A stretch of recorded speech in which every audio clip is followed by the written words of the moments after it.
Start. महोदय, मुंबईतील गिरणी कामगारांच्या प्रदीर्घ संपानंतर जे कामगार बेकार झाले त्यांची बेकारी व त्यांना देय असलेली देणी या संदर्भात महाराष्ट्र शासनाने एक सविस्तर समिती नियुक्त केली आहे। या अनुषंगाने मी काही विचार व सूचना मांडू इच्छितो। गिरणी कामगारांच्या संपानंतर गिरण्या चालू झाल्या आहेत, हळूहळू उघडू लागल्या व आज 60 गिरण्यांपैकी 52 गिरण्या चालू झाल्या आहेत। तथापि सर्व कामगारांना अद्याप या गिरण्यात काम मिळालेले नाही। सकृतदर्शनी अद्याप बेरोजगार असलेल्या कामगारांची संख्या लक्षणीय असल्याचे दिसून येते।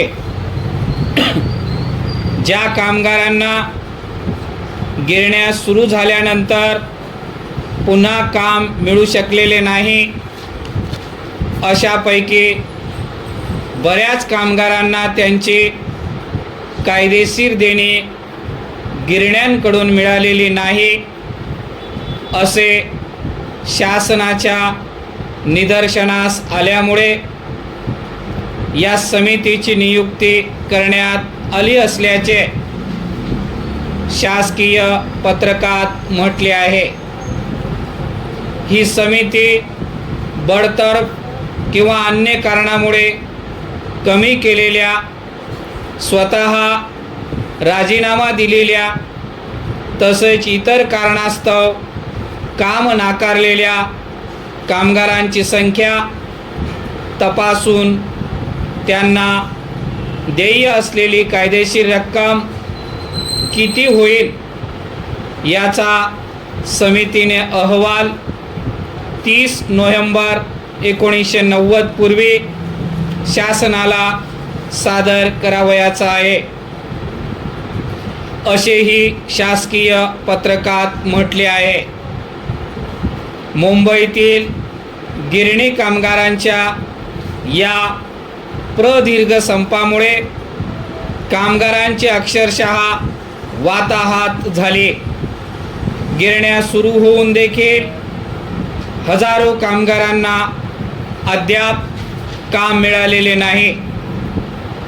ज्यांना काम मिळाले त्यांची देखील स्थिती फारशी चांगली आहे असे म्हणता येणार नाही।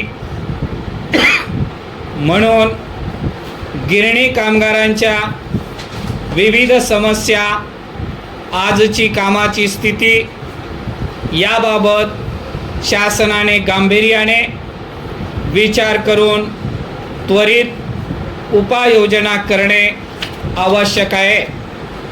शासनाने नियुक्त केलेल्या समितीकडून कामगारांच्या काही अपेक्षा आहेत। प्रत्येक गिरणीत मालक व संघ यांच्यात पगारवाढीचे जे करार झाले आहेत त्या सर्व करारांची माहिती गोळा करून त्यामुळे झालेले नुकसान भरून काढण्याचे मार्ग समितीने सुचवावेत। संप काळात अनेक कामगार मरण पावले, त्यांच्या कुटुंबांना भविष्य निर्वाह निधीचे पैसे या समितीने मिळवून द्यावेत।